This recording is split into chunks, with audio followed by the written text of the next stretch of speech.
चाहे मेरे पास पार्ले जी का बॉक्स हो, बॉक्स के अंदर पैक्स हो या पैक्स के अंदर एक पीस, अब सब कुछ एक ही जगह अलग अलग रेट्स में मैनेज कर सकता हूं, वो भी सिर्फ ओएस बुक्स में। सबसे पहले परचेज विंडो पर जाएं। इसके लिए इन्वेंट्री में परचेज के प्लस पर क्लिक करें। अब कंपनी क्रिएट करके सबमिट करें और इनवॉइस नंबर और डेट ऐड करके एंटर करें।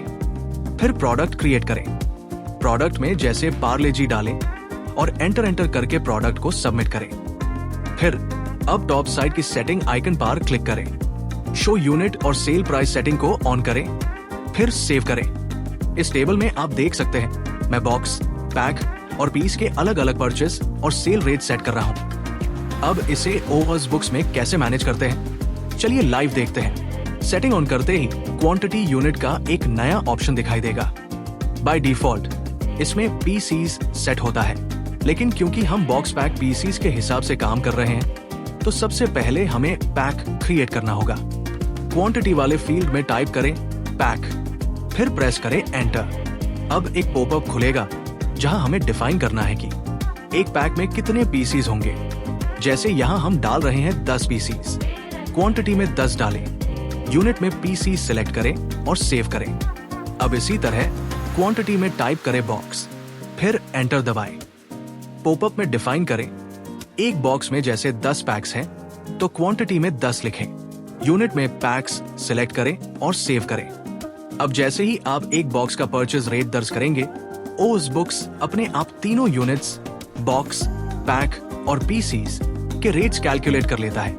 रेट एंटर करते ही एक पॉपअप खुलेगा जहां आप हर यूनिट का सेल प्राइस आसानी से डिसाइड कर सकते हैं। जैसे मैं एग्जांपल के तौर पर पैक का सेल प्राइस 50 रुपए, बॉक्स का 500 रुपए और पीसीज का 5 रुपए डिसाइड करता हूं। फिर कंफर्म करके एंटर दबाते ही ये रेट्स सेव हो जाते हैं और प्रोडक्ट आइटम लिस्ट में ऐड हो जाता है।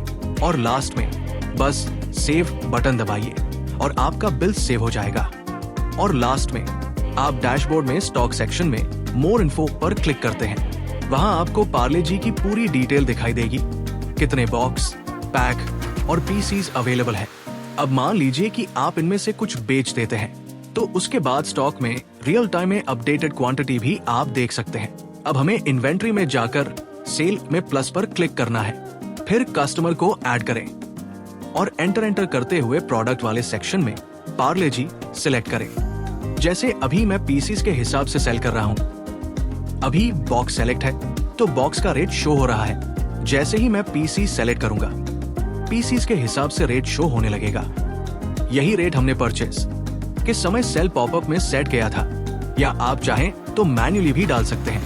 फिर एंटर करते हुए आइटम ऐड करें और सेव पर क्लिक करें। अब पेड अमाउंट डालिए, पेमेंट मोड में कैश सिलेक्ट कीजिए और सेव पर क्लिक करते ही आपका बिल तैयार हो जाएगा, जिसे आप तुरंत देख सकते हैं। स्टॉक में जाकर प्रोडक्ट चेक करें।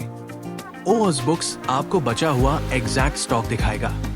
जैसे 5 पीसीज बेचे तो बचे 9 पैक्स और 5 पीसीज। स्टॉक सही से ऑटो अपडेट हो गया है। अब हम फिर से सेल करते हैं और इस बार एक पैक बेचते हैं। इसके लिए कीबोर्ड से Ctrl+S शॉर्टकट दबाकर सीधे सेल विंडो पर जाएं। यहाँ कस्टमर को सिलेक्ट करें, फिर जिस आइटम को बेचना है उसे चुनें और क्वांटिटी में 1 डालें। यूनिट में पैक सिलेक्ट करें और एंटर दबाकर आइटम को बिल में ऐड करें। फिर सेव करके पेड अमाउंट और पेमेंट सोर्स सेलेक्ट करके सेव करते हैं। अब फिर से स्टॉक डिटेल्स में जाकर प्रोडक्ट चेक करेंगे तो क्वांटिटी में आपको बॉक्स के बचे हुए 8 पैक और 5 पीस दिखेंगे। देखा आपने किस तरह ओएस बुक्स की मदद से आप अपनी अकाउंटिंग को बिल्कुल सटीक और आसान बना सकते हैं। तो देर मत कीजिए, आज ही कांटेक्ट करें और ओएस बुक्स को ट्राई करें। धन्यवाद।